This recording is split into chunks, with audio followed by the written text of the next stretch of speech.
G'day guys, welcome back to my channel. My name is Wildkard. It's that time of the year again. It's time to select your All Blacks team for the first international test series against the Irish. Fozzie has released this video talking about his selection process, so I thought, maybe I'll give my 2 cents and tell you guys what I thought my selection process will be and the players that I will pick to go against Ireland. This is my starting 23, and my selection process is not exactly based on form or just picking my favorite players. It's more about finding the weaknesses of the Irish team and exploiting that weakness with the players that are available in New Zealand that best suits the strategies that will beat the Irish side, essentially. So the Irish has played Six Nations earlier this year.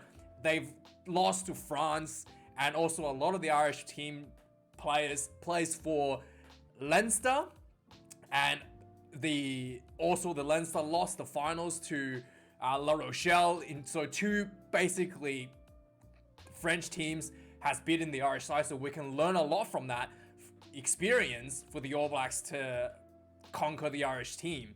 So first up, with that in mind, we're going to have to talk about what are the weaknesses of the Irish side. So firstly, Irish team has a very fluid, attacking, fast breakdown style that we saw last year against the All Blacks. They really have a very mobile forward pack that really likes to run at you, and they have an extremely fast breakdown speed and allowing the backline to do what they do best, to shift the ball around, to attack your backline, and to try to get over the advantage line and eventually just relentlessly pound themselves through with the tries. Just really quick balls, and probably some really good handling from some of the forwards as well, like Ty Furlong, with really good ball handling, with really just good overall, I guess, coordination between the players, because a lot of them do play like with each other in the club rugby, and that's pretty much what Leinster does as well. They have a really high try scoring rate in club rugby. I think it was like 6.7 tries per game. Like, that's ridiculous in the club rugby. So with that in mind, that style is one of the biggest strengths for the Irish team, but they do have a weakness. The Irish team has been really exploited in 2 of their fronts, by England and by France. So the French really exploited the Irish team, that their 4-pack is really, despite the 4-pack being really mobile and being really fast, if you just front up the defense, you front up the physicality, it really wears down the Irish 4-pack, and it tremendously slows them down once you wear them down with just physique and size. So the French team in the Six Nations has just a really big bulk for up front, and they just really used that bulk. They didn't have that crazy ball handling, crazy breakdown speed as the Irish had. Almost every Irish forward looked like they could play backs. So the French has just more traditional size, bulk 4-pack, and just worn the Irish sides down. And with that 4-pack being worn down, the backline was not able to do much. But that was a caveat. The Irish team did not have Johnny Sexton for that day, so that did probably slow him down quite a bit as well in the backline. But yeah, really able to just worn that forwards down, slowing down that breakdown, really gave the French a lot of success. And the second game that I wanted to note is the Six Nation game, is the England game against Ireland. England once again fronted up in the 4-pack, and despite they literally had a person in the bin. Who was it? Charlie Hughes got red carded like 10 minutes into the first half, and England had to play 1 play in the bin, and it took the Irish almost 70 minutes to finally pull ahead and beat the England side. The England side that was really worn out. So how did the England do it? Again, just worn the Irish 4-pack up front, just really just in a hard solid set pieces that wears the Irish forward down, and also the kicking game. The high ball under Ireland, Hugo Keenan shot a lot of weakness under that high ball, and also Hugo Keenan, even most recently, when the Leinster played against La Rochelle for the Heineken's Cup final, again, Hugo Keenan was struggling under the high ball, struggling under the kicking game, and Ireland, was exposed as a huge weakness against England. So the England was literally just like, okay, we'll go for the set pieces,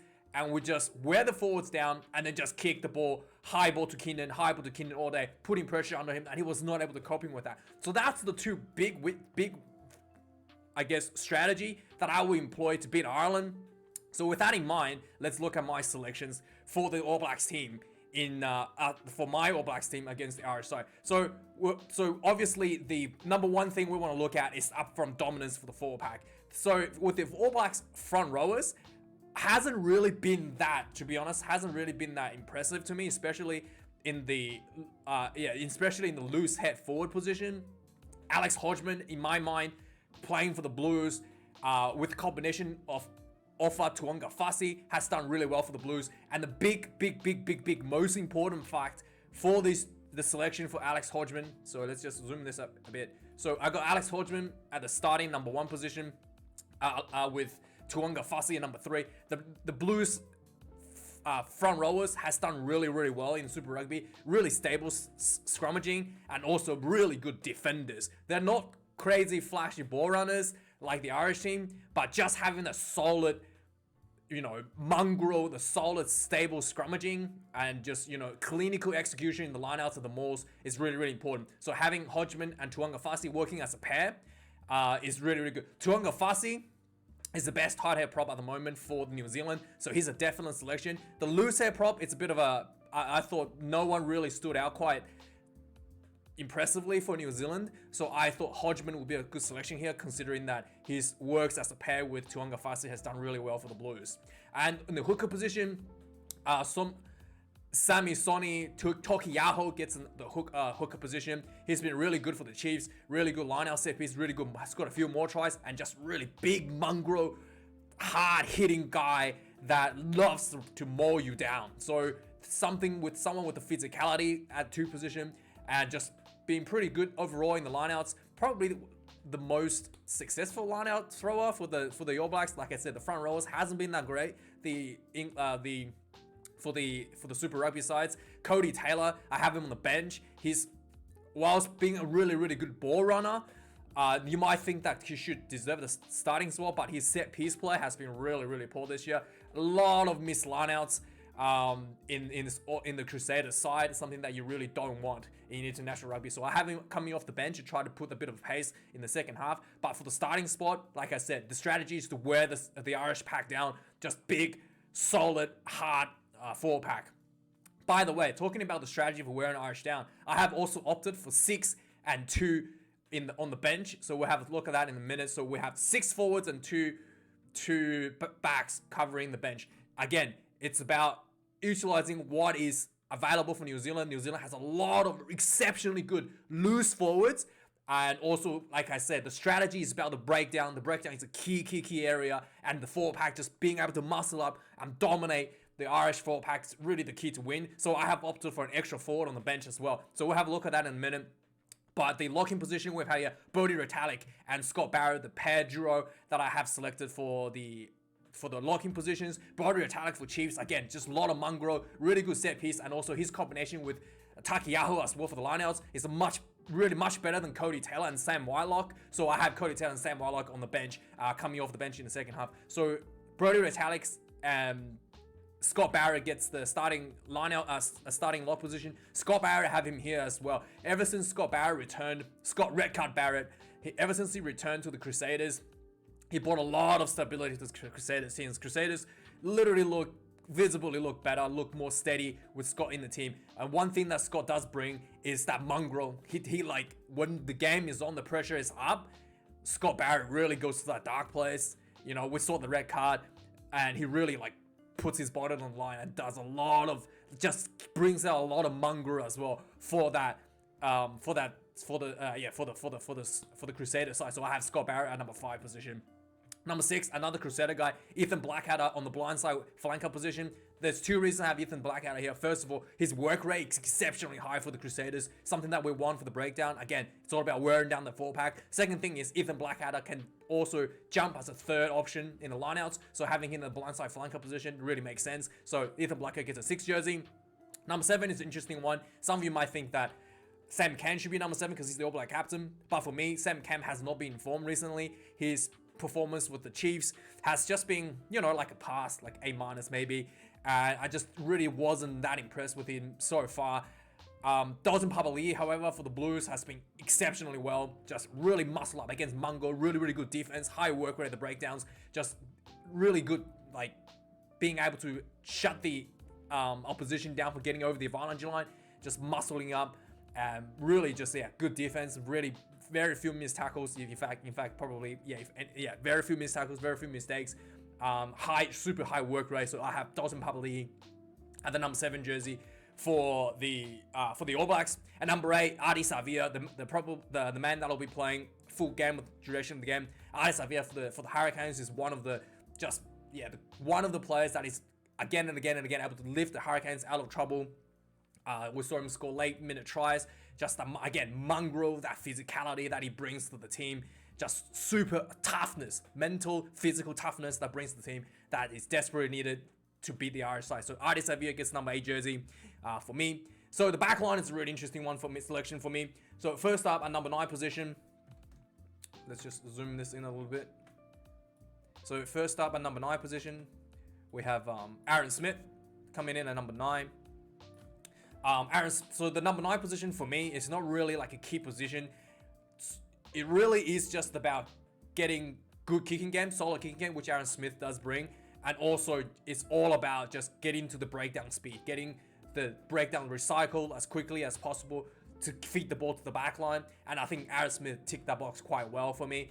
TJ Perenara, also really good at the breakdown, but I feel like TJ Perenara has, like, basically on his combination with Beauden Barrett last year, I feel like they're both clashing a little bit in the style, because TJ likes to kind of like direct traffic himself, and Beauden also likes to direct traffic, and I think Beauden is a key man for the All Blacks. So TJ Perenara maybe, like, in terms of just being like, overlapping quite a little bit with being on the field with Beauden Barrett. So I have Aaron Smith here at number 9.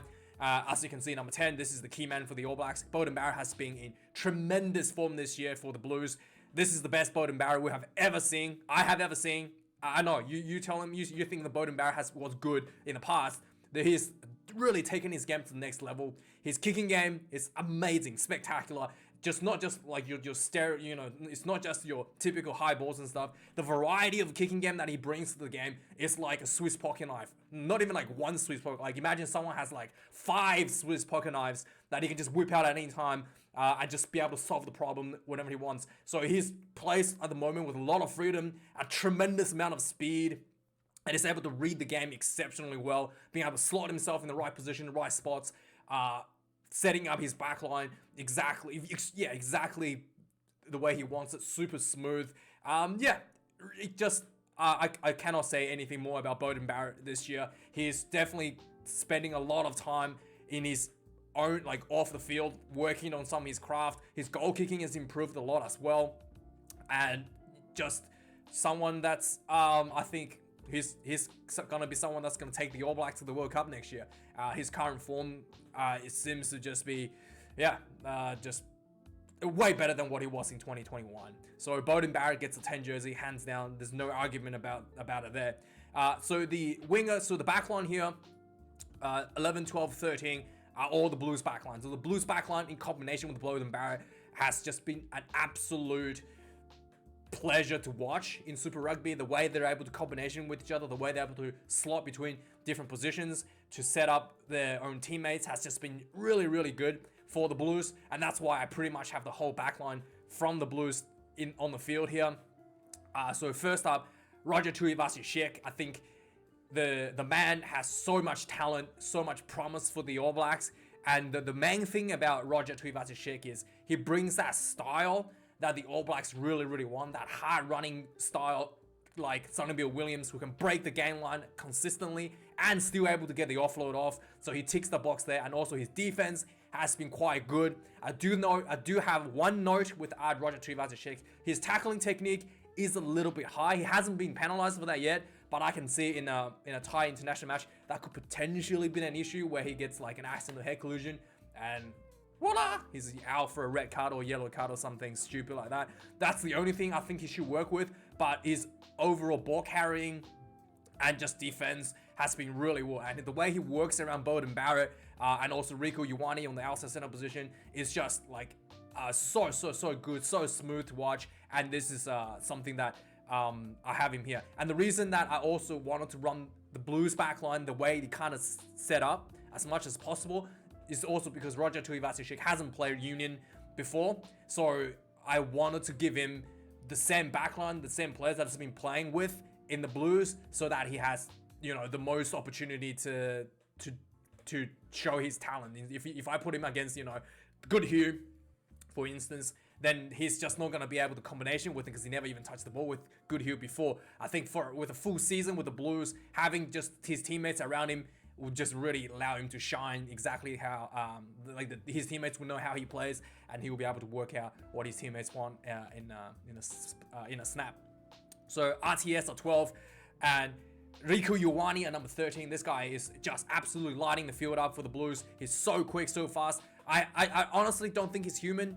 He's probably a cyborg. I've seen him take the ball, run, sprints down 50 meters, absolutely destroy everyone with his speed. He doesn't even accelerate. Go watch him. He gets the ball. He goes from 0 to 100 instantly. He does not accelerate. He's just from standing still to like top speed instantly. Okay, I don't know. He's not human. And on top of that, when he scores a try running 50 meters, right? He's not even breathing. Like, he's just like, you know, he's not even gasping for air or anything like that. He just gets up. He's like, yeah, I just scored a try, guys. Anyone gonna come give me a high five? Like, he's absolute physical freak. Okay, Riku Ioane at number 13. And just being at number 13, being able to combination with Roger Tuivasa-Sheck, and also he's much better at 13 now, I think, than on the wing. Just the fact that he gets the ball a lot more at 13. So yeah, Riku Ioane hands down the 13 with the Blues.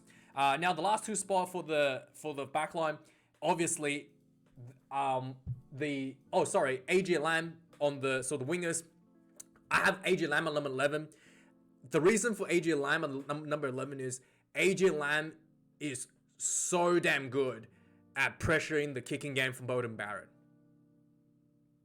We talked about the kicking game. We talked about Keenan being poor under the pressure, high ball. AJ Lamb is the best out of the Blues team in combination with Beauden Barrett. And just the thing is, whenever Beauden does a kick, he does like a lot of random kind of options that you might, if you haven't played with Beauden before, you might not be able to read it and, you know, get yourself expect it. You might not even expecting it. But AJ Lamb has, you know, definitely worked with the Beauden plenty enough with the Blues team to be able to pressure that. Done really, really well in recent times. So yeah, I was really impressed with AJ Lamb's work under the high ball for the Blues, just pressuring Beauden's kicks. So he gets the number 11 jersey for the All Blacks. And then for number 14 jersey, obviously Will Jordan from the Crusaders. Just exceptionally good kicking game. He's one of those players who can create opportunities out of nothing, and his kicking game is so good. It's just such a threat on the field. Whenever he gets the ball, you just don't know what he's gonna do. Whether he runs the ball, whether he kicks the ball, he's all-rounded one of the best finishers in the All Blacks team. And not just the best finisher, he has the ability, like I just mentioned, to create opportunities out of nothing. So it's such a threat on the field. Really can't tick him off for anybody else on number 14 jersey. And the fullback position, Jordie Barrett comes in. Obviously, the huge boot, kicking game. He under the high ball, Jordie Barrett is probably one of the best in the world. Not to mention that the physicality that he brings with his running game. He hasn't been performing that well for the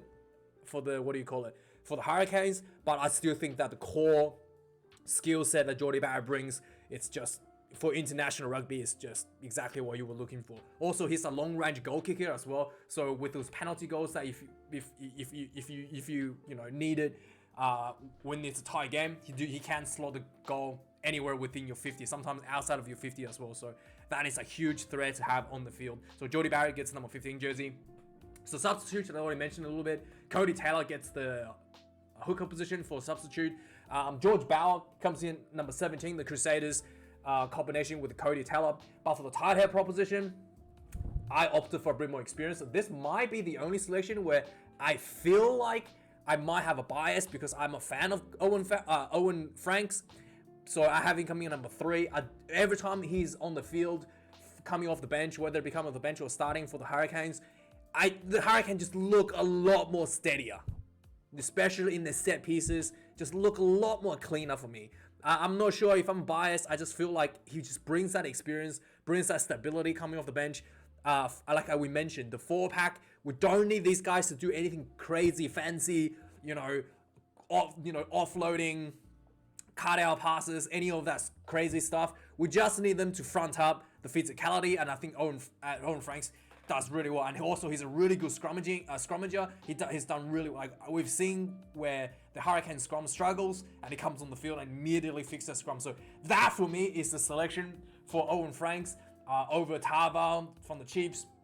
But I really can't really imagine anybody else being better coming off the bench for the physicality that Owen Frank's gonna bring. So that's my thoughts there on the number, well, it says 3, number 18 jersey by Owen Franks on the bench. And then also more Crusaders on the bench. Sam Warlock in combination with Cody Taylor. These guys has worked before in the Crusaders, so I'm pretty confident with them coming off the bench for the number 19 jersey. Also, just to finish the game strong with a lot of experience as well.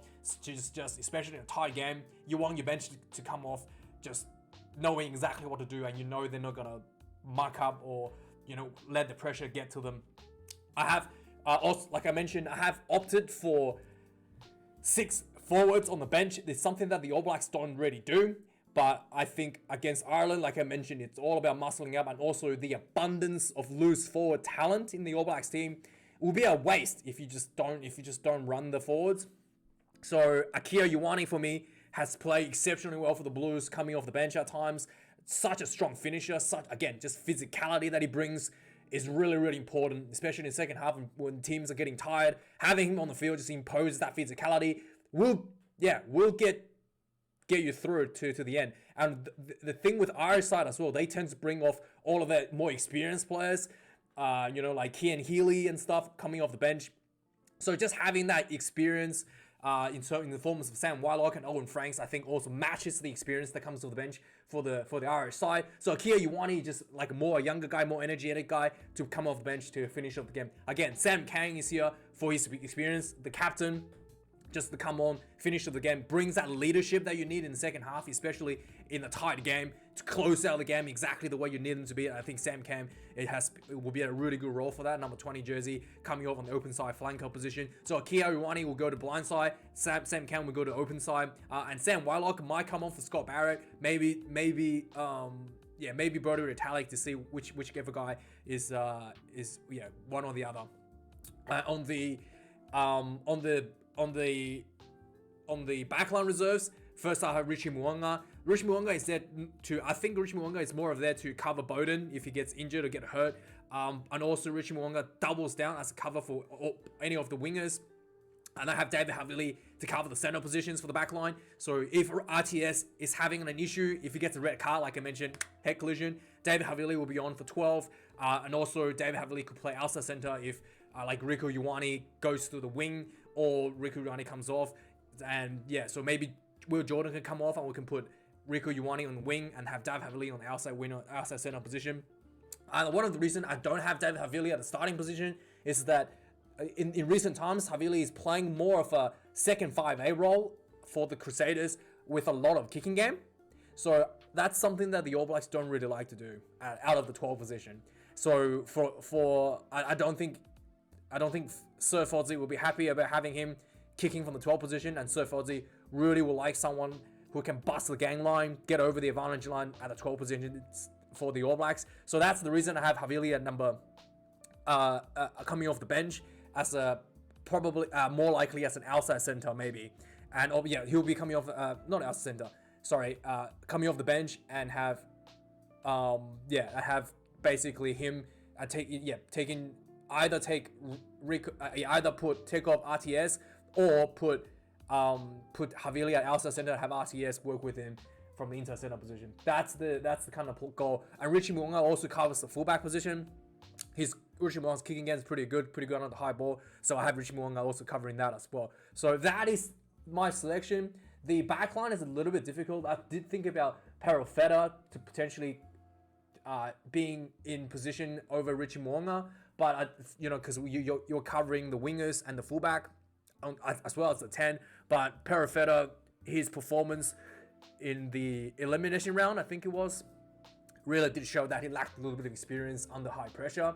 So I feel like having Richie Mo'unga who can handle that pressure late in the second half is much better than Perifeta. But Perifeta definitely someone has the talent to be a star for the All Blacks. But yeah, his ability to handle the pressure for the Blues in the last game, in the quarterfinals, I thought was a little bit, definitely the pressure definitely got him a little bit there. Yeah, that's my selections. Let me know your thoughts. Post your selection down in the comments below. I'll have a look at it and we'll have a talk about it. But yeah, so that is my selection, and then I'll give you the reasoning for it. So this will be a pretty big matchup. All Blacks versus the Irish. So yeah, thanks for watching, guys. Like, comment, and subscribe. I do really appreciate all of you guys who support me financially. If you want to buy me a coffee or, subscribe, hit the join button down below and buy me, put like a couple dollars a month. You help me a lot. And really do appreciate you watching this regardless. Like, comment, subscribe, and see you guys a bit later this week for reviews. Cheers.